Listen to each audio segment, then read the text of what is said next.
Alright, this is Austin Eldridge with C++ language. Today I worked on, this is a quadratic formula processor. It's meant to be used with randomly generated values to randomly generate rivers within like a 3D game engine or something like that. Right now it just works on an XY plane without depths or anything like that, but some of this commented code, that's river stuff I haven't gotten quite figured out yet. So here's our quadratic formula testing formula.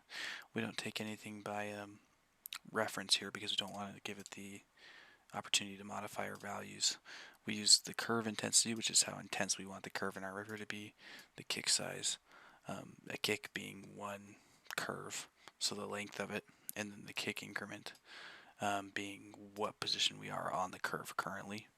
We're essentially using the quadratic formula and breaking it down into some math here, and then returning the offset, which is its position from 0. So if we go ahead and run this,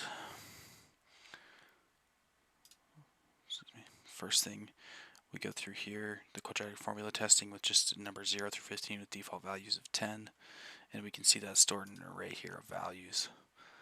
So if we take a look at values, we can see we start at 0, we climb up till 10 being the peak point, and then we climb back down to 0, and then these other points will get exponentially smaller off of that one. So there's that, and then next up is the same thing but using these here randomly generated values instead of just 10. And so we can see here that our kick size was 45, its kick size curve intensity was 16, and the kick increment always starts at 0 and counts up. And we're holding this in a vector called random values because we don't know the size. Because it starts at 0, climbs all the way up to its peak.